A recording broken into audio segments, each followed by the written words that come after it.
Татка, чорт лезе ў хату. Да ладно, сынку, абы не... Вітанечкі, шановне спадарства. Сёння я зноў у гасцях у маёй прыгожай, любімай, талантлівай... Не, што цікава, Дар'я Гардзейчык, так, што цікава, мы здымаемся на тваім канале, але ты ў гасцях у мяне, але канал твой, карацей, усё вельмі заблытана, таксама як у беларуска-расійскіх стасунках. Што мы будзем з табой рабіць сёння? І якога чорту? Я паглядзела відос телеканала, ну амаль телеканала, я Телеканал Спас. Каго ён спас? Я паглядзела відэа на канале рэдакцыя. Памятаеце, быў такі півавараў? Калі што, гэта не піва, гэта квас. Квас. Дарэчы, лескі квас. Купляйце ў нас рэкламу. Півавараў, а не квасавараў. Зняў гэтае відэа, і мы ўсе абалдзелі, таму што, ну, канешне, это накіравана на расійскую аўдыторыю, але яно тычыцца Беларусі. Па-першае, яно называецца «Госці к бацькі», ці як там, «Переехаць к бацькі». А па-другое, гэта пра тое, як расейцы пераязджаюць у Беларусь, таму што ў нас вольна, свабодна і танней. Ну, слухай, вось ты кажаш, што мы ўсе афігелі, я гэтае відэа яшчэ не глядзела. А я глядзела. Неяк так адбылося, што я проста перастала спажываць контент,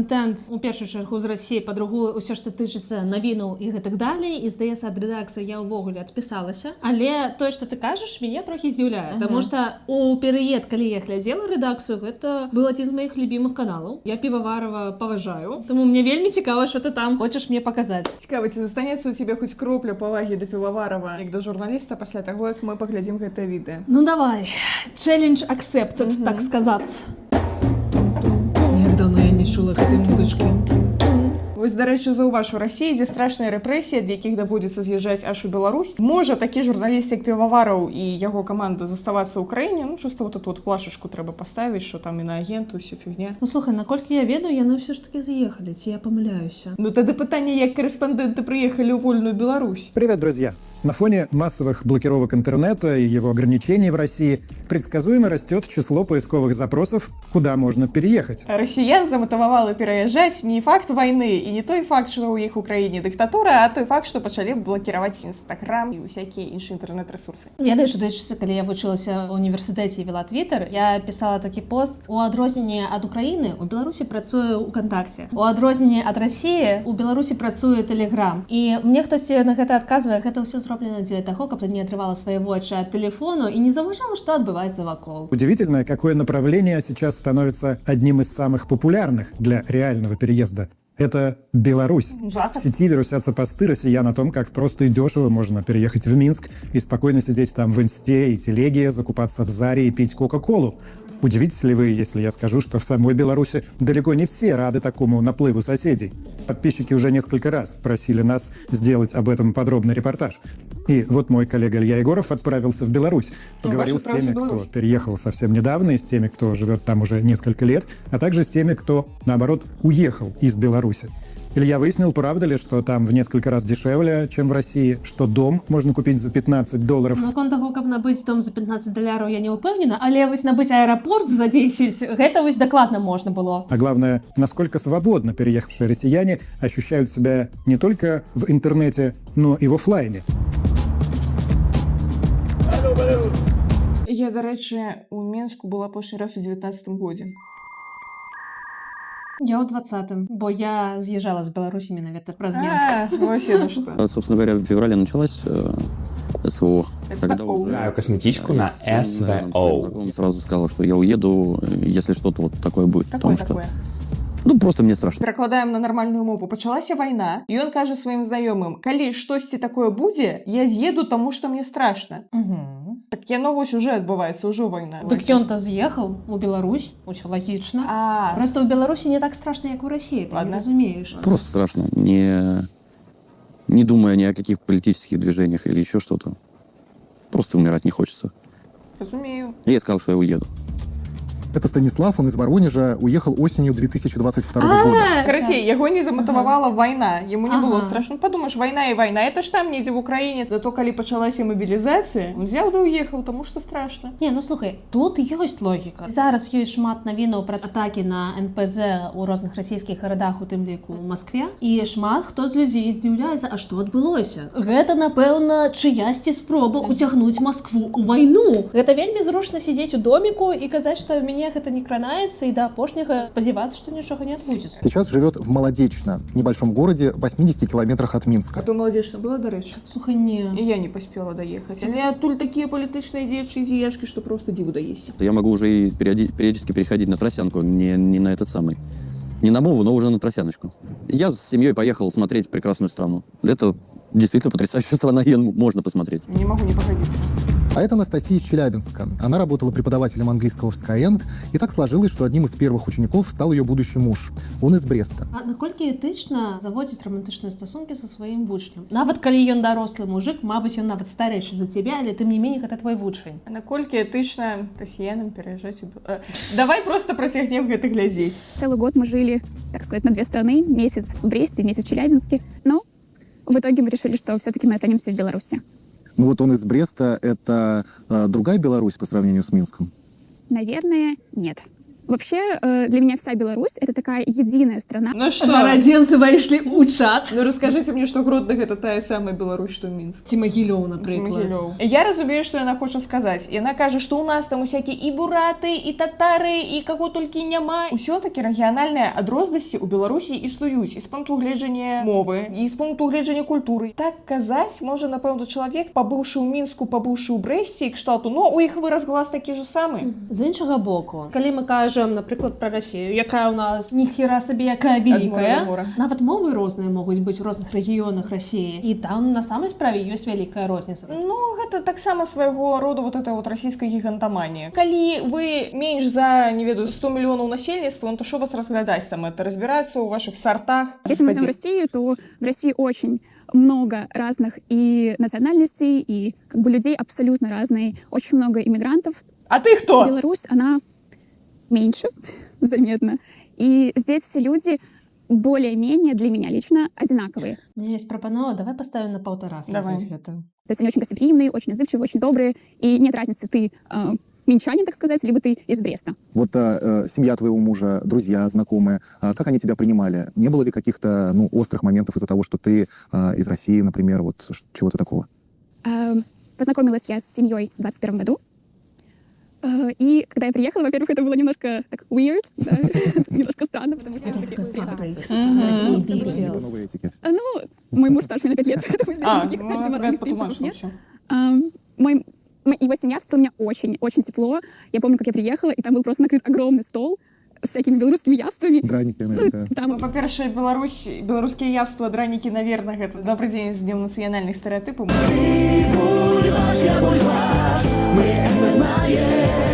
Шчыра кажучы, дранікі гэта моя самая улюбленая беларуская страва. Я разумею, што ёсць яшчэ розныя там мачанкі, бабка, кішка, клёцкі, колдуны. ну, дранікі гэта тое, што назаўсёды ў маім сэрцайку. Меня приняли очень хорошо, и я очень рада, что все-таки я обосновалась в этой стране. Ты снимаешь рилсы про жизнь в Беларуси, у тебя есть видео про белорусские словечки или как себя вести в Беларуси. І беларускія словечкі. Чемодан, вокзал, Россия. И слово из белорусского лексикона, которые умилили меня на этой неделе. И первое — это «скукурузить». Я вам 2 секундочку подумать, что это может значить. Ты чула калі-небудзь слова скукурузіць? Не, а што гэта? Гэта дакладна беларуская словечка, я ўпершыню такое чую. Не, логіка я магу зразумець, што гэта скамунісціць. Што мы робім з кукурузай? Мы это... Да? Ты не воровала кукурузу ніколі? Чакай, што ты робіш з кукурузай? Ем. Ладно. Если честно, то я думала, что это украсть, стащить, как кукурузу из-под поля. Но нет, совсем не то. Оказалось, состряпать мину, делать такое выражение лица. Я поняла, что я уже 5,5 лет живу здесь, в Минске, и хорошо, в принципе, понимаю, вижу разницу между россиянами и белорусами. Мне хотелось рассказать, как россиянам, да, как все-таки себя вести все-таки в чужой стране, не в своей. И чуть-чуть смягчить белорусов. Зайдя в любой бар на Зыбицкой, можно сразу вычислить москвича. Без обид, но корона на голове и анероречи сразу вас выдают. Люди в Беларуси намного проще, без понтов и пафоса. Ну, що правда, то правда. Па шчырасці ні разу не было ў бары на Зыбіцкай і не бачыла там масквічоў. Не, ну можа прыпаркаваны толькі побач быў які-нибудь. Не, я маю на ўвазе пра тое, што беларусы яны без пафасу, і, напэўна, іх можна не вылічыць. І цябе вылічыць, і меня вылічыць. Вуліца Камсамольская, праспект Незалежнасці. Ты бачыш літары такія самыя, як ва рускай мове, а нічого не понятно. Это як так? Мне больш падабаецца спалучэнне камсамольскай і Незалежнасці. незалежнасці. То есть заходим в Инстаграм, работает. Заходим на YouTube, тоже все открывается отлично. Телеграм тоже все хорошо работает. В России, как известно, это все не работает без VPN. Новый VPN могут заблокировать, а в Беларуси работает по-другому. Здесь сайты и приложения не блокируют. Если у тебя есть подписка на какой-то неправильный канал, например, недавно признали канал Юрия Дудя экстремистским, это штраф. Я не дамовіў штосьці, мне здаецца, гэта Штрафны ізалятар. Пу-пу-пу, з чаго б пачаць? Справа ў тым, што згодна з беларускім заканадаўствам, падпіска на усякія такія штукі можа трактавацца як распаўсюд экстрэмісцкіх матэрыялаў, а можа трактавацца як садзейнічанне экстрэмісцкай дзейнасці. Гэта ўжо крымінальная адказнасць. І нават калі вам пашчасціла і у вас адміністратыўка, у вас можа быць штраф, у вас можа быць канфіскацыя тэлефона ці камп'ютара, з якога вы падпісаліся, у вас можа быць адміністратыўны арышт. Гэта малады чалавек пра ўсё гэта вельмі тактычна змоўчвае. Але насамрэч вялікая колькасць палізняволеных беларусаў і беларусак гэта людзі, якія не туды лайкнулі, не ту спасылку даслалі, не там камент напісалі і так далей, і так далей. І ён гэта прамовіў так, што тут па-іншаму працуе, просто калі вы не туды падпісаліся, гэта штраф. Як быццам, як ён, не ведаю, хуткасць перавысіў, і вы просто пасля паперка такая прыйшла, плаціць штраф. Гэта ніфіга не так. Это значит, што табе будуць выносіць дзверы, праводзіць обшукі і ўсё астатняе. Я гэта пацвярджаю, таму што у мяне сидзела маць прывітання, і яна сидзела менавіта праз тое, што яна апублікавала фотаздымак, на якім быў лагатып ужо аднаго экстрэмісцкага тэлеграм-канала. І на той момант яна проста пра гэта не сообразила, яе арыштавалі, яна сидзела ў турме. Менавіта ў турме. Нешта я не памятаю, каб ёй просто сказалі: «Гаспадарыня Ірына Новік, вось вам штраф. Аплаціце, калі ласка». В России действует так называемая ТСПУ, это такая система блокировок.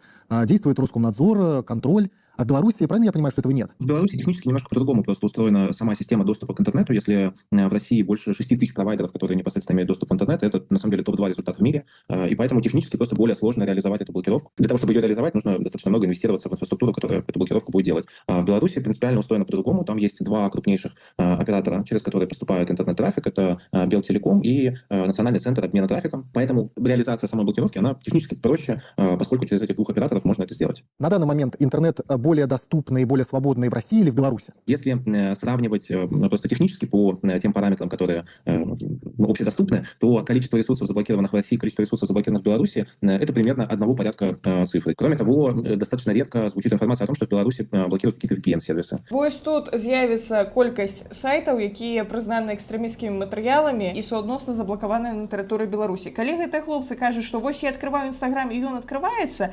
паспрабуй адкрыць сайт нашай Нівы, Белсата, Радыё Свабода, Зеркала і паглядзі, як у цябе ўсё прекрасна працуе. А яшчэ мяне вельмі цікавіць, вось, а які інтэрнэт больш свабодны ці не, а якая розніца з улікам таго, што ўсе ўжо даўно навучыліся карыстацца VPN. Шмат маіх знаёмых, якія працягваюць знаходзіцца ў Расіі, спакойна карыстаюцца Інстаграмам, то бок ён нібыта заблакаваны, але якая розніца? Нават у іх кампанія Мета прызнаная экстрэмісцкай, але ўсе спакойна сядзяць у Інстаграме, дадаюць туды, значыць, свае фоткі і нікога яшчэ не пасадзілі. Слухай, ты можаш уявіць, каб хтосьці размаўляў пра нашу Ніву, Белсат і усе іншыя СМІ, пра якія ты казала, і каб мы просто пазначалі зорачкай, што гэта прызнана экстрэмісцкай арганізацыяй. І на гэтым бы ўсё скончылася, правда? Так. Галоўнае зорачкай пазначайце, а далей нормально ўсё будзе. Честно скажу, да, это такой значительный фактор, который я заметила сама, будучи, наверное, вот в этом году. То есть многие друзья сначала в шутку, там, когда я переехала, они такие: ой, ха-ха, мы давай поедем к тебе, у тебя же там YouTube работает. Но после 26 года это уже переросло в такие шутки с намерением. Некоторые друзья действительно рассматривали переезды. Пока еще никто не приехал, но тенденция нарастает. Наконт таго, што сябры разглядаюць пераезд, яшчэ ніхто не пераехаў, прыкладна так я себя адчуваю, калі я заклікаю ўсіх сябровак, якія засталіся ў Беларусі, пераехаць у Еўропу куды-небудзь, калі ласка. Кожны раз яны кажуць, што прыедуць, і ўжо прайшло колькі гадоў, яны ўсё яшчэ засталіся ў Беларусі. Я спадзяюся, што расійскія сябры паступяць прыблізна такім самым чынам. Но мяне прыкалваюць, то бок людзям прасцей пераехаць у Беларусь, чым усталяваць VPN. Глядзі, тут же яшчэ яны кажуць пра тое, што ў Беларусі танней, людзі дабрэй, і нібыта гэта просто бонус ідзе да VPN-у гэтага. Влада, тимлид в американской компании, переехала из России в Беларусь в декабре 24-го. Для нее интернет — это рабочий вопрос. Безусловно, VPN очень много решает, и мне кажется, все сервисы с хорошим VPN доступны в России, но это вопрос того, что тебе нужно делать дополнительные действия, если ты используешь их как сторонний пользователь. А переехаць у Беларусь — гэта не дадатковыя дзеянні. Увогуле. Взял бы, проехал. Чемодан, вокзал, Беларусь. А если мы говорим про компании, то, конечно, это все намного усложняет, потому что компании зачастую покупают различные подписки для своих сотрудников, в частности, сейчас всеми уже избиты ИИ и разные его концепции. Не могу говорить точно, но мне кажется, в России у меня бы не было этих тулзов, в отличие от Беларуси. Свободный интернет, это когда ты можешь там, без страха перейти и прочитать новость, а ты должен 10 раз удостовериться, что, во-первых, там, не знаю, никто не смотрит тебе в телефон, ты там все почистил. У меня выходит до сих пор, там люди, у них заканчивается сейчас химия, потому что они ее получили исключительно потому, что телефон их проверили и нашли там ссылку, причем даже не политического характера. То есть там не было, не знаю, там Лукашенко такой. Там была просто какая-то новость, просто с экстремистского сайта, ну и людям давали 3,5 года. Так это ж штраф, это ж всего-то штраф, ну. То есть они смотрят подписки, они смотрят фотографии, они смотрят там историю браузера, куда ты заходил. В том числе раньше были кейсы, когда они заходили там в облако, в том числе. Просто, один неверный шаг, и это реальные сроки. То есть нет такого, что это закончилось. Вот правда ли, что там Нет, так это могут штраф. остановить, посмотреть телефон, проверять телефоны? Вы писали об этом? Никогда такого не было. Ніколи такого не було, і ось і знову. А і не треба перевіряти телефони. Просто Забудь заходиш ВКонтакте. у сохраненки контактика і знаходиш те, що потрібно. Ось і все. Ну, это было, правда, и в 2020 году, когда были протесты, и тогда прям, там, это была массовая история, и там кто-то носил с собой второй телефон, в котором стоял идеологически верный набор приложений, да, с правильными подписками. Ён живе у Гомлі, і ён не боїться? А що здарилось? Чому я мусить бояться? Ён не порушає закон. Редакція акурат не признана екстремісткою в Білорусі. Я вже не Дудю дає коментар. Ну, это ж просто штраф будет.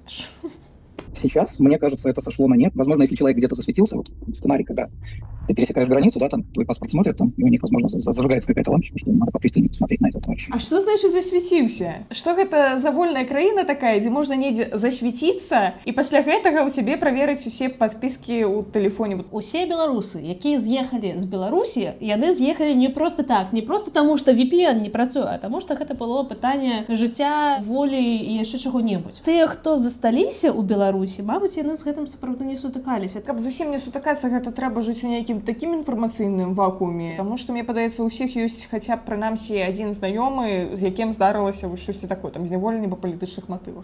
Не, ну слухай, моя хата з краю, нічога не ведаю, ну што я зраблю? Если не шуметь в этих соцсетях, а просто тихонечко это смотреть, то, по принципу неуловимого Джо, ты в безопасности, да? Неуловимый Джо просто даром никому не нужен. Собственно, поймать-то его можно, но зачем? Вось я-то правила не парушаю, за мной не... Я-то не засвяціўся. Ёсць у мяне знаёмы знаёмага. Вядомы ён тым, што ў 2020 годзе ён думаў, што ўсё не так адназначна, сидзеў у хаце, не хадзіў ні на якія пратэсты. Летась ён злетаў, скажем, у Армению. И он вертается праз Минский аэропорт, а ему памежники кажа: а покажите телефончик. Той знаёмы ўжо паспеў 3 разы схапіць інфаркт. Дзякаваць Богу, нічого не нашоў, адпусціў. І пасля гэтага ўсёй сяброўскай кампаніі паўстала пытанне: за што ж нашага сярожу, які мая хата з краю всю дарогу, глядзелі яго телефон. Реально, вось пачынаецца такая параноя і пошук, што магло паслужыць поводам. А ён нідзе не свяціўся. Здесь довольно-таки все свободно. Из тех, кто подумывал, не переехать ли в Беларусь, я, пожалуй, выделю такие мнения, что люди, они знают, умеют, как обходить вот эти проблемы, но они, пожалуй, от этого устали. Потому что сегодня одно, завтра другое, послезавтра третье, им хочется каких-то, я бы сказал, понятных условий, да, в окружающей реальности. И какой-то стабильности. До меня дошло, походу, не белорус, он россиянин, який живе у Гомлі. Это все тлумачить. Не за интернетом, а за стабильностью поехала Людмила. Она переехала сюда 2 года назад, жила в Псковской области, переехала вместе с мужем и 2 детьми. Муж с украинскими корнями после 22-го потерял работу, жить становилось все сложнее. В итоге решили искать стабильность в соседней стране. Ребенок учится в 1 классе, 2-й помладше в садик ходит. Я работаю в школе дворником. До оптимизации, я дом купила, там большая деревня, 200 участков, там 2-этажная школа стоит, рядом с ней стадион, где дети учились, занимались, сельсовет работал, была ФАП, библиотека, клуб. В общем, развитая деревня, такой почти агрогородок, по местным меркам. Но началась оптимизация, построили еще свинокомплекс, они просто убили дороги. Там скорее иногда появляется свет, чем он вообще есть. Когда построили свинокомплексы, вода стала сероводородная, непригодная к питью вообще. Люди покупают в 5-литровках воду, чтобы пить. Или 15 километров ехать на родник. Яны не могли плашку ставіць, што яна гэта расказвае пра нейкую расійскую вёску, а не пра беларускую, бо з кантэксту гэта не счытваецца. Магчыма, мы з тобой не счытваем гэта, таму што мы ўвесь час ставім на паузу. Шановныя гледачы і глядачкі, напишите ў каментарах, ці гэта я затупіла, ці вы таксама заблыталіся. Там просто сделали невыносимые условия. И вы пытались пожить под Питером, да? Да. И вы написали, что муж там потерял работу. Что конкретно случилось тогда? Он работал в Яндексе доставщиком, там Бургер Кинг были, Макдональдс. Працаваў у Яндексе, чаканне, реальность. То у него зарплата иногда даже была 150 тысяч, то максимум 50, 70. мы не смогли снимать, как бы уже нормально жить. Шукай, у Питере доставщики зарабатывали 1500 евро? 3000 Що евро? може бути, коли це великий город, чому ні? Ничего себе у их заробки, можу сказать. А почему вы выбрали деревню Заречье, вот в Варшанском районе? Это вот был выбор или так получилось просто? Можно сказать, получилось. Но вообще мы вот хотим, мы те самые безумные люди, которые хотят жить в деревне как раз. Почему безумно? Мне подается, по нынешних часах нормальная миллениальская мара. Постоянно есть свет, здесь оптиковолокно идет по улице под землей. В прошлом году здесь поменяли колонки и трубы. Здесь артезианская вода хорошая. Прикинь, есть светло и вода. Какие российцы непритязательные люди, насамрэч. Не, ну слухай, дзеля воды, света і туалета можна переїхати у іншу країну. Так, гэта жанчыны ніякіх пытанняў, сардэчна запрашаем у Беларусь. Это беженство, это не эмиграция. Так. Вы еще написали, что в целом тут не то чтобы идеальная жизнь. Вот что вы в это вкладываете? Ну, что не нравится? Ну вот тут, как говорится, батька зрит, как вы заметили. Как бы сельсовет активно всем интересуется. Опека тут есть, она работает. Я в школе работаю. Ну, извините, я перебью, тут нужно рассказать, что мы готовились к интервью, и пришел какой-то человек из сельсовета, и все, значит, тут проверять стал, и еще оценивал, как у вас тут убрано или не убрано. Да. То есть это вообще норма здесь? Это прям стандарт Беларуси. Зато і тэлефоны не правераюць, што гэта нічога. ўсё лухта. Просто прыйшоў нейкі чалавек праверыць хату перад здымкамі ад журналістаў. Был так само документальный фильм, по-моему, от настоящего времени про жыццё ромской семьи, так само у беларускай вёсцы, и там у нейкі момант звоніць дырэктарка школы жанчыне, про якую здымаюць кіно, и кажа, что там у вас такое, детей здымаюць, школьный автобус сняли. Кто дал право снимать школьный автобус на телефон? Что за съемки там у вас? Почему я об этом не знаю?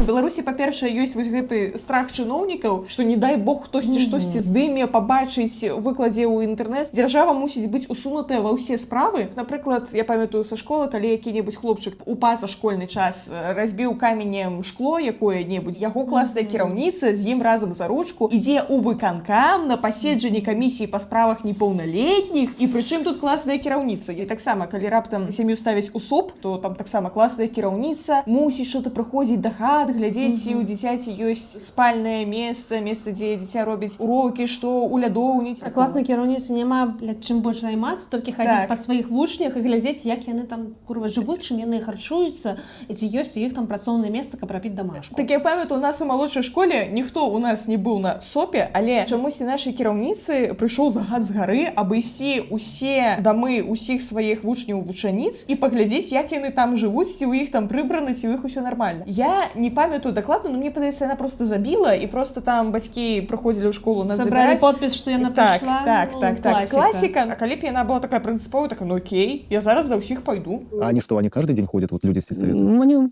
ходят ко всем. Тут МЧС приезжает, проверяет печку. Правда. 1,5 метра к печке ближе ничего нельзя поставить, иначе штраф. Праўда, дарэчы, вось пра Беларусь, хто не ведае, што рэгулярна праходзяць там усякія з камунхоза, газавікі, электрыкі, пажарнікі, хто заўгодна, і глядзяць, што там у цябе з газавым катлом, з асвятленнем, з праводкай, ці ёсць у цябе пажарныя звяшчацелі, вот это вот усё. З аднаго боку, ну гэта як бы клопат пра грамадзян і грамадзянак, што яны тут не згараць, не задыхнуцца і так далей. Але з іншага боку, гэта нагода штрафаваць якую-небудзь жанчыну 80 год пенсіянерку за тое, што яна да печкі падсунула табурэтку бліжэй, чым на 1,5 метры, ці газавы кацёл, яе пратэрмінаваны на 1 месяц. Мне гэта нагадвае твіт, калі выхавальніца дзіцячага садочку расказвала пра тое, як прыязджаюць да іх розныя санстанцыі, пажарнікі з усімі гэтымі праверкамі. І справа ў тым, што калі прыязджаюць пажарнікі, дыван на падлозе мусіць быць прыбіты, каб калі будзе пажар, дзеці маглі бегчы, ніхто не зашапіўся. Але калі прыязджае санітарная служба, яны патрабуюць, каб дыван быў адарваны ад падлогі, каб пад ім можна было рэгулярна мыць. І вось так яны яго прыбіваюць, адбіваюць. Затое санстанцыя адобрыла, пажарнікі адобрылі. Усё класна. Ну і, канешне, не магу не звярнуць увагу на вот это вот бацька зрыт, бацька бзіт і ўсё астатняе. Насамрэч, называць Лукашэнку бацькам прыдумалі таксама нейкія расійскія тэлевізіёншчыкі. І гэта таксама вот это вот імперскі погляд на беларускую мову і беларускую культуру, кшталту якое смешнае слова бацька. Ну, разумееш, просто па-расійску я отец гучыць сумна, а вось па-беларуску я бацька вельмі.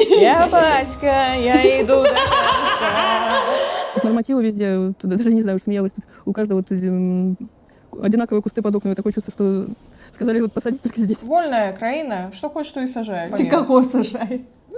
Переехать сюда юридически проще, чем куда бы то ни было. Виза не нужна, 90 дней можно жить без всякой регистрации. Для вида на жительство достаточно паспорта, справки об отсутствии судимости. Дастаточна? А вось гэты малады чалавек хлусіць, таму што я недавно пісала пра тое, што трэба атрымаць расіянам-расіянкам. Трэба прайсці медкамісію ў беларускай паліклініцы. Трэба прынесці дамову арэнды бестэрміновую. Яшчэ пайдзі знайдзі чалавека, хто падпіша гэтую бестэрміновую дамову. Так? Даведка аб адсутнасці судзімасці, даведка пра тое, што дактилоскапія пройдзена. Там насамрэч вялізны спіс, і просто малады чалавек, ну, або хлусіць, або ён зрабіў дрэнную журналісцкую працу і не дачытаў, што трэба мець расіянам-расіянкам. Агулам вельмі вось дзіўна наратыў, з якім ён падае ўсю гэтую інфармацыю, таму што зараз гэта выглядае нібы як рэклама. Прыязджайце, спадары. Приезжайте, приезжайте, приезжайте до нас в Беларусь. Ведаешь такую? Нет, я счастливый человек. Российское правительство сейчас даже предложило упростить еще больше. Сократить срок оформления ПМЖ с 3 месяцев до 2.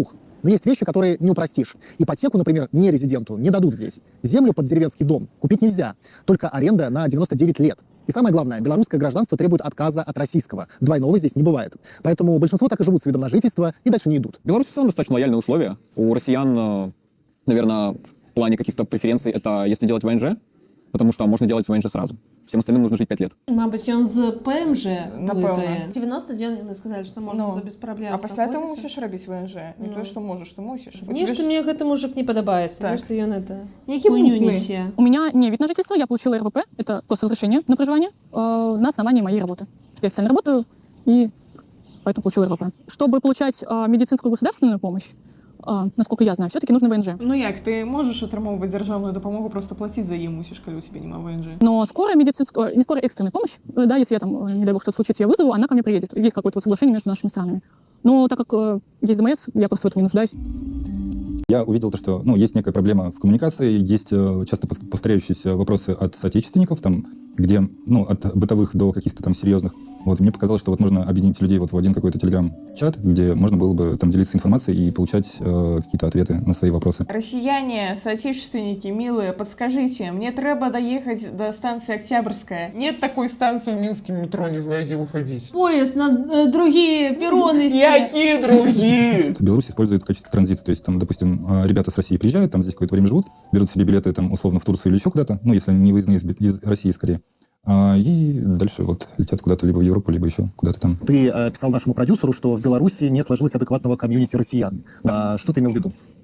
Я предпринимал несколько попыток какой-то комьюнити собрать, потому что у меня здесь не было никаких друзей, ни родственников, и было бы интересно. А может быть, проблема у людей, тебе? что объединяет. Я поэтому и добавлялся во все эти чаты, которые были. А что не так? Почему? Чего не хватает? Почему не получается? Я думаю, тут много причин. Основная, потому что как будто бы здесь легко интегрироваться. То есть россияне никак не выделяются, если мы не будем около Васильков ходить, которые там очередь образуют. Васильки — это сеть ресторанов белорусской кухни. А вось ты, до речі, коли-нибудь была у Васильках? Я так само не припоминаю. И почему-то, опять же, то ли из-за Threads, то ли из-за каких-то других сайтов, эта сеть очень популярна именно у россиян. Марука. Продукты здесь примерно на треть дешевле московских, аренда квартиры вдвое дешевле. Но есть нюанс. Средняя зарплата в Беларуси примерно 73 тысячи рублей в российском эквиваленте. В России больше 100. Если работаешь удаленно и на зарубежных клиентов, например, здесь выгодно в Беларуси. Но если рассчитываешь найти местную работу, скорее всего, будешь получать меньше, чем дома. В Беларуси вообще хорошие продукты. На самом деле, я вот когда в России бываю, очень грущу, что сложно там найти там либо что-то молочное, либо там белорусскую колбасу или мясо и так далее. А у России что, и молоко так само скончилось, як бензин? Мои российские сябры, з якими мы тусили у Беларусі, распавядалі мне розныя гісторыі про тое, вось як яны там з России ехалі ў Беларусь, спыніліся на заправцы паесці нейкі там бутерброд, яны ядуць і такі: офігеть, гэта смачны сыр. І на яго сябра беларус глядзіць і такі: гэта з заправкі сыр, мы яшчэ нават да крамы не даехалі. Я просто думаю, вось у чым праблема? У том, што беларуская малочка нейкая надзвычайна смачная, ці просто у России няма смачнай малочкі па непонятных прычынах? Адно іншага не выключае. У іх няма нармальнай малочкі, беларуская малочка досыць смачная. І вось уяві іх культурны шок, калі яны адтуль прыязджаюць до нас, и такие: офигеть. В чем проблема? Там те самые коровы. Мне нравится то, что здесь стараются за качеством следить. У нас там, сейчас в Беларуси проводится там год качества, где прям смотришь, что прям все хорошо было. Там, так белорусская женщина же, не качество. Качество равно белорусская женщина. Белорусская жена. Какие-то существенные траты по типу съема жилья, конечно, в Москве это в разы дороже. С условием вот того, что здесь я имею. А вот с твоей работы, получается, по деньгам прям очень комфортно жить в Минске. Вот что касается жировки, там, снимать квартиру. Жировки. Я скажу честно, да. Честно, да. Откуда он ведает такое слово? Я сам бы переехал в Беларусь. Индустрии, в которой я работаю, конечно, в Минске с этим намного вальяжнее, я бы так сказала. Аренда в Минске стоит, я думаю, около $300. 300-350. Я снимаю чуть дешевле. Что-то я чула, у Мінску починаються усі кошти, там уже от 500-600 і далей пішло. Ну, слухай, я думаю, что это залежит от району, и можно брать то, что потоней.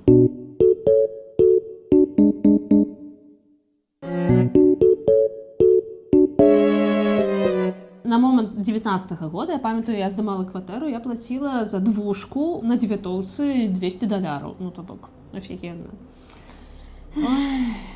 Молодечно намного дешевле была квартира, была на, сейчас скажу, 4500 российских рублей. Ну, вообще. Ни о чем. И ты сейчас платишь $250 за квартиру? Да, да. Можно у нормальных коштах, коли ласка. 4500 российских рублей, это, по-моему, 45 евро, там просто треба нули откинуть. Это вот такая средняя цена, или она повышается, и в том числе из-за того, что россияне чаще приезжают сейчас? Я не знаю, насколько чаще сейчас приезжают россияне. Я много встречаю русских ребят, которые приезжают к нам. К нам? Просто там к родственникам и так далее. И вот 2, 3, 4 года назад $250 она так и стоила. Я говорю, $250 платим мы все равно белорусскими рублями, просто это всегда идет привязка у белорусов. Если квартира и машина, это доллары или евро. Если что-то остальное, это белорусские рубли. Молодечно, это вообще что за место, как там живет россиянин? Это потрясающий город. Наверное, вот как в России все говорят, о, Питер, вот так же молодечно, можно сказать.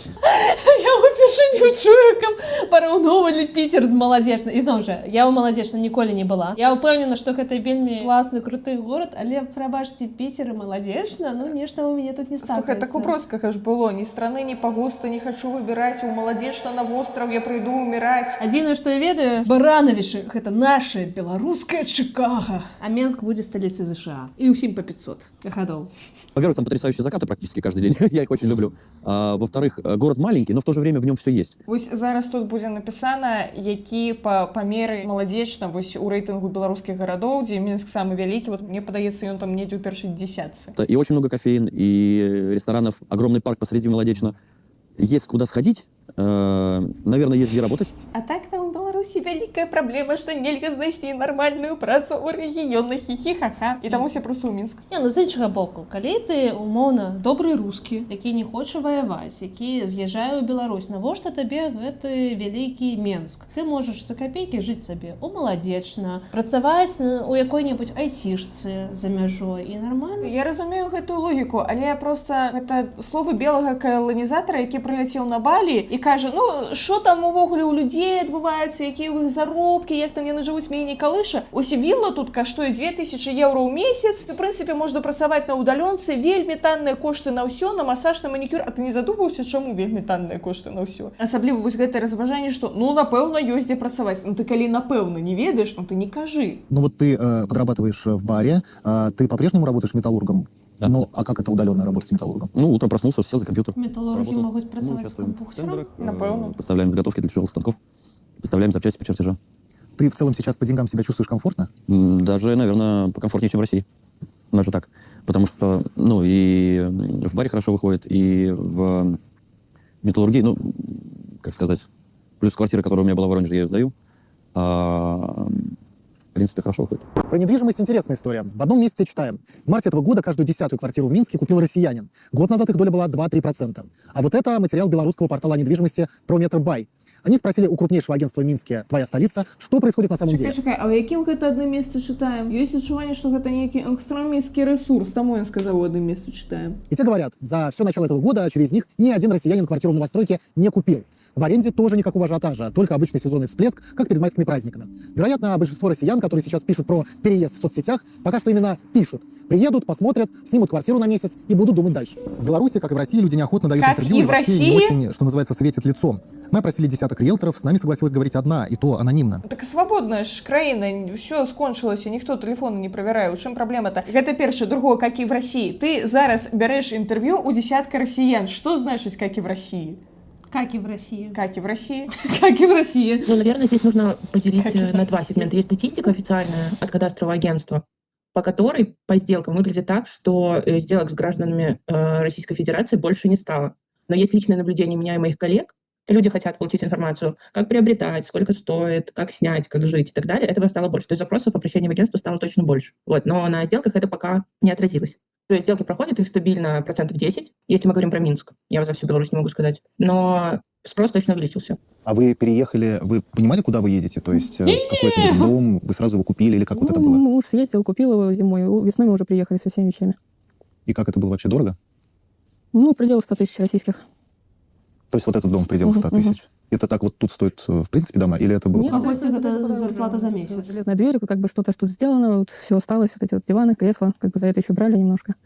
А так у нас россиянка вот здесь наискосок вообще как бы за базово, но это где-то 1500 российских купила дом. Праблема ў тым, што ў Беларусі ёсць вось гэтая акцыя купі развалены дом, які нікому не належыць за одну базовую і правядзі яго ў божыві. Умова ў тым, што ты мусіш падтрымліваць, значыць, гэты участак, ты там мусіш траву касіць, таму што не пакосіш штрафы і ўсё астатняе. Таму для расейцаў гэта такі лакамы кавалачак купіць за одну базовую цэлы дом. А другое, сапраўды ў Беларусі даволі нізкія кошты на зямлю ў вёсках і нізкія кошты суадносна на нерухомасць. Зараз, калі мы з табой адкрыем які-небудзь, не ведаю, Куфар, Гродзенскі раён, то там будуць гэтыя дамы до 5000 евро. Земля ў Беларусі не цэніцца ад слова зусім. Таму праз гэтыя нізкія кошты, праз нізкі попыт, што расейцы прыязджаюць, усё купляюць. Не, ну глядзі, з іншага боку, я ведаю, што, напрыклад, у Італіі, Партугаліі і так далее таксама ёсць праграма, калі ты за 1 евро можаш набыць кватэру ці дом недзе ў італьянскай глубінцы і умовы, каб ты за там, здаецца, 3 гады прывёў гэту кватэру у Божий від.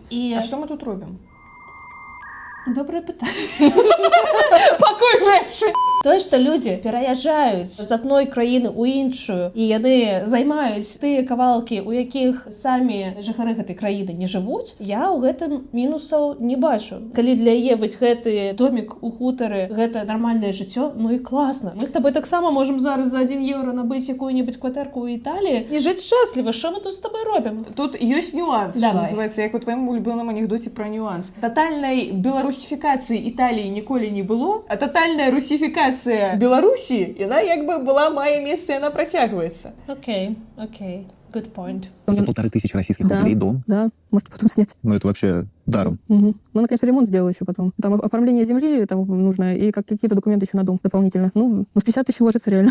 У нас есть вообще картотека объектов за одну базовую. То есть вот у нас есть такая единица измерения, в которой там штрафы приходят, там налоги считать. Шановные белорусы и белоруски, вот покуль расейцы все не раскупили, значит, скидаем все, идем и купляем вот просто домы в вёсках. Я вам кажу, год 10-20 земля будет каштаваць як у Польшчы. Таму... Бизнес-схема, темка. Так, тому не кажите, что я вас не попередживала. Белорусская земля — это новый биткоин. То есть без проблем, да. То есть не надо ни 50, ни 80, просто 45 рублей, то есть $15 платишь, и вот у тебя дом. А, прям $15 и уже дом? Все так. Просто дома, которые там кто-то наследовал, уехал, или кто-то забросил, там умер наследников. Ну, то есть такие вот заброшки, скорее. Для белорусов это очень большой вопрос, потому что сейчас недвижимость растет в цене, и многие белорусы уже не могут себе позволить, да, свое собственное жилье в том же Минске. А ранее-то мы купляли житло у Минску просто и купил себе житло у Минску. И ипотеки никто не выплачивал по 30 годов. Ни у кого не арестовывали гэтыя кватэры. Слухай, так рэшта з хлеба засталася, ты идешь себе на пакаёўку у Минску купляешь. Тебе не так было? У Мінскміры. Що тебе нема однако пакаёўкі у Мінскміры? Чым займалася жанчына? Была в утробе. И когда приезжает большое количество людей из другой страны, спрос возрастает, и понятно, что арендаторы, они поднимают еще больше стоимость как арендного жилья, так и стоимость недвижимости. Віншуем, толькі што вы даведаліся, як працуе экономика. Так. Ну и второе, это очень часто мне в комментариях пишут девушки в основном про культурный код белорусов, что не хочется вот этого, знаете, слияния, да, двух национальностей. Вот хочется, чтобы белорусы были как бы белорусами, русские были русскими. Как мы уже упомянули, не все белорусы довольны массовому наплыву россиян. Что такое? О чем это? Под каждым постом о том, как круто переезжать в Беларусь, все спокойно и дешево, десятки ответов белорусов, похожие на эти. А что не так с вашей распрекрасной Москвой? Что в наш совковый колхоз все поперлись? Мне подобается, за каким акцентом я начитаюсь. Волновала только блокировка интернета, осенила только сейчас, толкли воду в ступе, а теперь по коням. Если мы говорим про тред с сложным, именно я там перехожу вот из этих комментариев, чтобы понять, что человек из Минска, например, пишет из Беларуси или из-за границы, не всегда это возможно. Люди за границей в этом смысле гораздо более раскованы в выражениях. Насчет того, много ли россиян приезжает в Беларусь, я тоже много видел видео, рилсов, и мне кажется, что да, действительно. У нас достаточно чисто. Паўночнай Карэі таксама чыста, і вельмі шмат хороших месцаў. Поехали? Не, дякуй. Тут вопрос в том, как люди относятся, приезжая в другую страну. Да, она соседняя, она дружественная по отношению к Российской Федерации и к гражданам России. Но в то же время нужно понимать, что вы здесь гости. И нужно себя вести соответствующе. То есть не надо грубить людям. Отчувайте себя як дома, или не забывайте, что вы в гостях. Ешьте, гости дорогие, все одно свиньям выкидать. Людям, которые приезжают из стран бывшего Советского Союза, особенно страны Европы, ведут себя нехорошо. Гэта кшталту з России, Литвы, Латвии, Эстонии, Украины? Я с этим не сталкивался. Ну, сталкивался, но редко. По крайней мере... Это, например, что? На дорогах или где-то? Не на дорогах, но это в основном в магазинах. В основном с этими деньгами, что деньги одни и те же. Что там, берите российские рубли, которые здесь не идут. То есть они настаивают платить рублями? Считаю, что это, если это союзное государство, то деньги одни и те же. Меня прикололо. Я с этим не сталкивался. Кто сталкивался? В магазине там что, рублями платить? Думаю, это одни и те же рубли. Евгений Белорус работает барбером, живет в Минске. Он один из тех, кто написал комментарий в Threads. А знаете, почему белорусы так взъелись? Потому что после наплыва русских туристов столкнулись с небывалым до этого момента невежеством, неряшеством, хамством и мнимой вседозволенностью. Самый простой пример, максимально банальный. Человек стоит, курит сигарету. Ну, понятное дело, всего лишь сигарета, но в любом случае мы привыкли как бы жить в чистоте. Вот. И получается так, что человек стоит, курит, рядом урна, постоял, выкурил и выкинул, собственно, сигарету на землю. Это самый простой пример. Из-за хамства, наверное, это все-таки разница менталитета. Хоть и все-таки это славянские наши родные страны содружествующие, но есть все-таки небольшая разница в менталитете. Кто ж нас так содружил? Я заходил со своим русским другом, который коренной житель Москвы, в бар. Заходим, здравствуйте, здравствуйте. Хочется их початок анекдота. Вы обращаться к незнакомому тебе человеку. А он заходит, привет, ну что ты мне подскажешь, что мне расскажешь, вот так вот. Серьезно, то бок ён заходзіць у бар і з барменам размаўляе на ты? Справядлівасці раді, я ведаю некаторых беларусаў, якія таксама з усімі так могуць размаўляць. З прадаўшчыцамі, з пачтальёнамі, ну што ты, маць, як ты? Я першы раз у жыцці яе бачыць, так? Ну я разумею, калі гэта ў Бераставіцы, калі ўсе больш-менш знаёмыя, то гэта неяк больш-менш. Но при этом ты же понимаешь, что это все зависит от человека. Конечно, конечно. И я ни в коем случае не хочу сказать, что все такие, но из-за разницы все-таки даже не в воспитании. Скорее всего, я это связываю просто с жизнью, разница в жизни. У нас город более спокойный. Здесь и жизнь более размеренная. Даже если ты стараешься где-то успеть в бизнесе, в работе, в делах, в любом случае у нас это как-то спокойнее происходит. В Москве, я был в Москве, я знаю, о чем говорю, хоть и не сильно много примеров могу привести, но знаю, там все быстро. Чтобы, скажем так, раскрутиться или чтобы куда-то подняться выше, нужно не то чтобы идти по головам, но нужно быстро принимать решения, быстро жить и все остальное. И там, возможно, нет времени на вот эти вот все...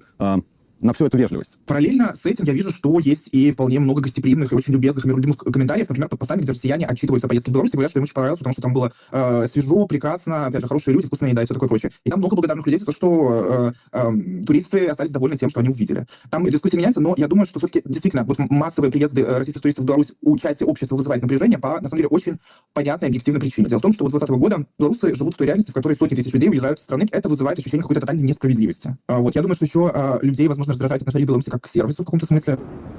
Вот такой вот артефакт забытой эпохи. Забытый, потому что в России казино запрещены с 2009 года, если не считать 5 официальных игорных зон. Ну что, снова про бремя белого человека, что могу сказать? Артефакт забытой эпохи. И падаецца, что ён зараз расскажа там про советскую спадчыну, якая для нас была агульная, але ва ўсіх краінах свету ёсць казино. Это у вас у России там что-то это нейкае памяшальніцтва. Не до того, что яны дрэнна зрабілі, что забаранілі казино. Ну гэта гучыць так штату. Калі у нас чагосьці больш няма, то гэта артефакт забытай эпохи. Ну що ти дивне? Ну слухай, па статыстыцы у вялікай колькасці расіян няма загранпашпарту. І яшчэ менш адсотак людзей, хто ўвогуле выязджаў за межы Расіі куды-небудзь. З улікам мэтавай аўдыторыі дадзенага YouTube-канала, напэўна, гэта нармальная фраза. Але хваліцца казино, ну такое сабе.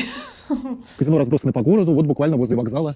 Можно... Проход до поездов, мое любимое. Которые в казино играют, меня до сих пор как-то, мне странно это. Это как ребята, которые в России там закладки ставили, не знаю. И таких не знал, но если бы я узнал, я бы также к нему относился. Для меня казино это прям что-то незаконное. Это прям, а это можно вообще? И когда мне там друзья говорили, что я там работал в казино, работаешь в казино? Это незаконно, ты что? А у них это совершенно нормально. Я тут хотела бы погодиться, потому что это прикол, что у Беларуси все пачалі гуляць у казино. Працу нормальную можно знайсці ў асноўным у казино. І што гэта стало настолько распаўсюджана паўсюль нават падлеткаў, ну гэта ў мяне выклікае пэўныя пытанні, таму што іграманія гэта нейкі новы алкагалізм нашага часу. А яшчэ, што мяне пужае, у Расіі, напэўна, ёсць толькі некалькі рэгіёнаў, дзе казино легальнае. Крым, напрыклад. Але гэта не замінае рознымі ігорам, крыдам, зубаревым і іншым зоркам стрымінгавых пляцовак рекламаваць казино. Хоть в Родбет, так сказать. Так. Половина страны просто сидят, крутят на телефоне эти казино. Правда. Зато я ни разу не столкнулся с действительно ребятами, которые употребляли наркотики. Вообще ни разу. Ну, калі ты не столкнуўся, не значит, што іх няма. Ну, можа быць, іх працэнтна нашмат меней, чым у Расіі, але ёсць. Справядлівасці раді, сярод маіх знаёмых, якія жывуць у Беларусі, вельмі мала тых, хто на регулярной основе уживаюць наркотики. Тут вообще сейчас обсуждается как-то политика, можно ли ее обсуждать, потому что в России, ну, сам понимаешь, сейчас сложно открыто обсуждать политику даже вот просто в общественных местах. Я думаю, здесь то же самое. Сложно, очень сложно. Нам вот все политические каналы больше не сдавают видосы редакции там усякие. Россияне боятся редакции интервью давать. Тое свабодная краіна, смачная молочка, працуе Инстаграм, YouTube. Я думаю, здесь это так всегда было. То есть, в принципе, эти темы никогда особо не освещались публично. Ну, то есть ты на работе с друзьями не то, чтобы обсуждаешь политику? Нет, не особо. То есть даже уже непонятно, что обсуждать, потому что вся ситуация, которая происходит уже достаточно давно, и просто все научились как-то с этим жить. Был такой маленький политический конфликт. Я не работала в местном сельхозпредприятии, но тут в соседней деревне мужчина работал. И говорят, там не все в порядке. Он записал видео, выложил на YouTube, его уволили. Ему пришлось уехать отсюда. Ну, что безобразие там творится, что... Зато телефоны не проверяют. Там в плохом состоянии. Или подписался штраф. Нашли, вот наказали как бы. Парадокс Беларуси в том, что она всегда была дуальна. Беларусь всегда дуальна, и в этом вот какая-то своеобразная магия. Если есть Лукашенко, обязательно появится Тихановская. Если есть, например, там политический аналитик Артем Шайбин, обязательно появится политический аналитик Сергей Шалов. Обязательно появится Тихановская, якая появилась про 25 год про Лукашенца. З'явилась уже у Рости, но все другое пришествие чекаем теперь. У нас есть пророссийская часть Беларуси, как бы из-за ее географического положения, и есть проевропейская часть Беларуси. Кажется, что они сейчас примерно в балансе, примерно 50 на 50. Там, конечно, с перевесом, разные периоды по-разному, но как бы их примерно равное количество. И как-то все равно все это время мы уживались внутри одной страны, поэтому я не думаю, что вот все эти события, происходящие сейчас, нас разделят окончательно бесповоротно. В конце концов, наша страна не знает гражданских войн. В Беларуси у меня есть товарищ, украинец, и к нам белорус подходил. Ну, мы стояли, просто с ним курили на машинах рядом, и к нам подходил белорус, так вот, пьяненький. Как в анекдоте почти. Да. Заходит в бар. Вот, подходил белорус, такой прям сильно пьяненький, такой, вы, ребят, за кого? За Россию, за Украину. Стоит русский, украинец. И нас спрашивают, вы за кого? Мы такие, да мы друг за друга. Вот, потому что у нас конфликта нет никакого. Мы очень хорошо общаемся и дружим, и считаем, что мы не должны никак конфликтовать. Сталкивался ли ты с каким-то другим отношением к тебе у белорусов? Один раз. За 4 года один раз. Что это был за Я случай? пытался снять квартиру. Молодечно как раз вот одна из квартир, которую я смотрел. У меня спросили, чей Крым. И тогда я ответил, вы хотите как бы мне квартиру сдать или посадить? Просто тут, во-первых, разные ответы. Во-вторых, зачем вообще задавать такой вопрос?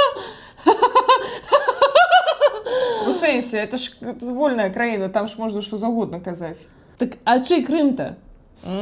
Ну и неожиданно, что такой вопрос звучит в Беларуси, мне кажется. Был бы ты где-то в Грузии. Нет, вполне себе нормальный вопрос, потому что у многих белорусов есть родственники в Украине, в России, и в Польше, и в Литве, и где только нет этих родственников. Мне кажется, 30-40% имеют где-то за рубежом родственников. Ты ведаешь, что такая ситуация, что у мяне няма сваякоў у России, Украине, ну, прынамсі, таких, з кім бы я падтрымлівала контакт. Але для мяне не пытанне, чый Крым. Для мяне не пытанне, что Россия агрэсар, якая напала на Украину пры суудзеле Беларусі. Для мяне гэта ўсё не пытанне, і справа не ў тым, ці ёсць у мяне сваякі. Это паказчык, як быццам зніжанай эмпатыі, што мне можа быць не наплеваць на нейкую там несправядлівасць, ці нейкія трагічныя, жудасныя, крывавыя падзеі, якія адбываюцца толькі калі ў мяне там сваякі. А у мяне ведаеш, як склалася? Калі казаць пра тое, ці больш у мяне сяброў з Расіі, ці з Украіны, у мяне на самай справе больш сяброў з Расіі. Але для мяне пытанне, чый Крым, ну, відавочна, што украінскі. Вось гэтае пытанне, два словы, якія вельмі проста вызначаюць твои палітычныя светапогляды. Замест таго, як запытвацца, а якіх палітычных поглядаў вы прытрымліваеце, ці падтрымліваеце вы Путіна, і што вы думаеце пра вайну, прасці спытаць, чый Крым. Почему я должен их судить, если у них есть какой-то осадочек? Это же их внутренний. Осадочек? Ну, слушайте, война началась, и осадочек застался. Ну, у меня здесь за 4 года воздушные тревоги были только в качестве проверки, и все. Ну, так бывает, только дроны там прилетают, то в Столинском районе что-то упадет, или в Гомеле что-то узорвется, ці у Минском дворе там некий дрон. В принципе, все спокойно. Нема адчування, что что-то отбывается. Ведаете, господарство, у Москве так само долгий час не было адчування, что что-то отбывается, а потом вся Москва горит, вся Москва сияет. В отличие от твоего родного Воронежа, в котором я был недавно, и там каждое утро тревога. Это прям нож по сердцу, потому что у меня там дочка, и я прям Я переживаю про это. Баця года, калі ў цябе там дачка і ты баішся, што ў дачку прыляціць дрон, можна ўзяць і перавесці дачку ў маладзечку. Ну слухай, ты так кажаш, нібыта дачка гэта нейкі аб'ект, які можна ўзяць вось так вось і перавесці. Можна, пакуль яна непаўналетняя, ты за яе адказваеш. Ну, мы не ведаем, мабыць, ягонай дачцэ ўжо 20, хто ведае. Я просто глядзела ўжо. Дай минуту. Ух ты, я не думал, что вы меня так побьете. Я понимаю тебя, у нас у самих дети, конечно. Дети у вас. Ты здесь, получается, развелся с женой. Ты связываешь свой развод вот вообще с фактом иммиграции? Нет, я больше думаю, что это была, наверное, даже больше моя вина. Потому что у нас был маленький ребенок, я помогал мало. Как-то отдалился в тот момент, потому что меня настигла все-таки моральная вот эта давка. Я отдалился. И она уехала обратно в Россию. Там еще, наверное, полгода где-то, может, месяцев 8. Мы были семьей, но созванивались и так далее, но я постоянно ругался, что они не приезжают. И где-то к маю меня эта ситуация совсем достала, и я сказал, давай на развод. Вот. Там еще какая-то дурацкая мелочь была, и я вспылил и сказал, все. Это не дело, что семья живет в разных странах, и это неправильно. Вот. Развелись по-доброму в итоге. Я даже удивлен, что мы прям в хороших отношениях остались, в дружеских. Нормально. Так Россия была моя вина, я считаю. Сейчас они приезжают к тебе в Беларусь? Нет, к сожалению, к сожалению. К счастью, наоборот, я считаю, что у моей бывшей жены муж появился практически сразу. Парень, потом он стал ее мужем, у них родился ребенок маленький, вот. Дочку просто некому привезти. Вот.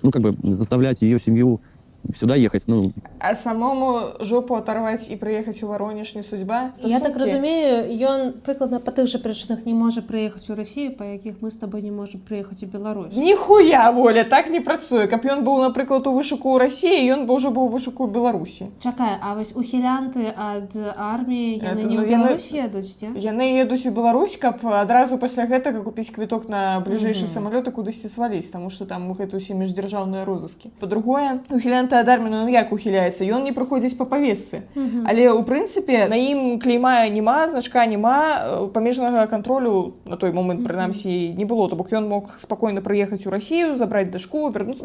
Окей, з іншага боку, у дачцы ёсць яшчэ маці. Я вось намагаюся змадэляваць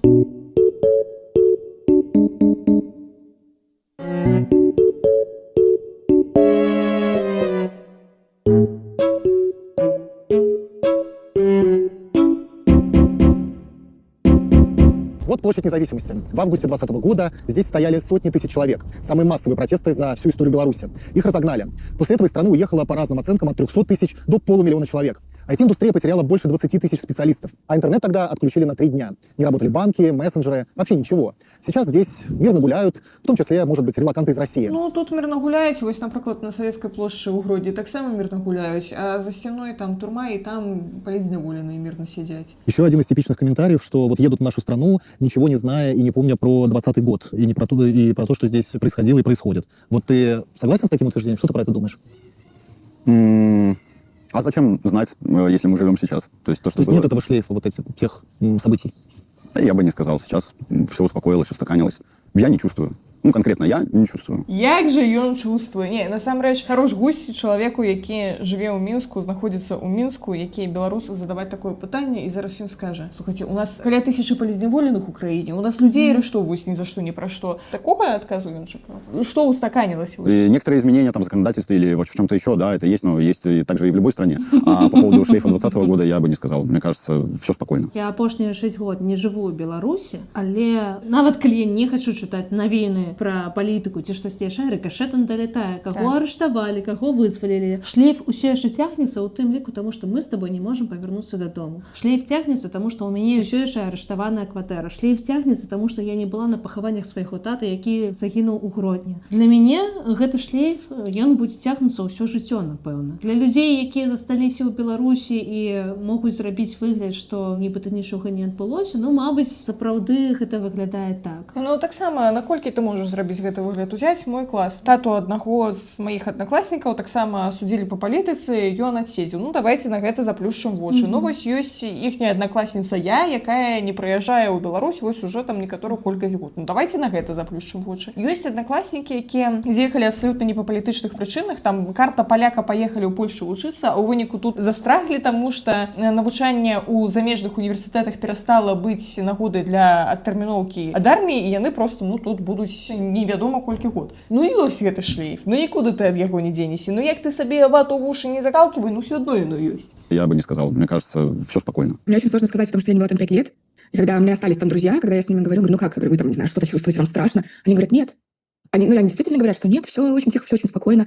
Да, там в любой момент, не знаю, тебе точно так же могут отключить интернет. И я понимаю, что россияне ездили в Беларусь еще там до 19-го, 18-го, да, не всегда ездили, потому что, ну, условно, конечно, у нас дешевле. Все равно, когда ты там выезжаешь за пределы своей страны, тебе кажется, что ты поехал в отпуск. Мы тоже ездили в Питер на Белые ночи, тоже такое было, там у нас школьные были экскурсии, все это, мы находимся не так далеко, относительно, конечно.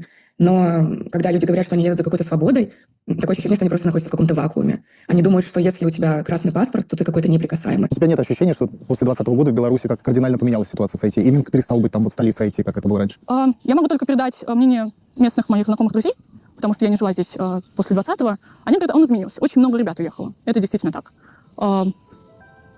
Больше, наверное, как-то нечего сказать. Ты периодически приезжаешь в Москву навещать родственников. Да. Вот когда ты приезжаешь туда сейчас, какие мысли у тебя, какие ощущения вообще? Если честно, ощущение одно — это скованность. И я бы сказала, что в основном это связано, ну, явно связано с интернетом. Ну, когда ты буквально уезжаешь, и у тебя ничего не работает, и ты как в консервной банке зажат. То есть себя заставляют, обстоятельства... Это все из-за твоих компьютеров и телефонов. Делать что-то дополнительное, что ты никогда в жизни не делал. Как бы я всегда привыкла, что все платится телефоном, все платится картами, интернет всегда с нами, поэтому... То есть можно ли сказать, что переезд в Беларусь — это как будто бы ты вернулась в Москву, в Россию до 22 года? Вот Отчасти да. Отчасти да. Но если ситуация в России кардинально изменится, ты бы тогда вернулся в Россию? Ну, я бы приезжал просто увидеть дочь, все.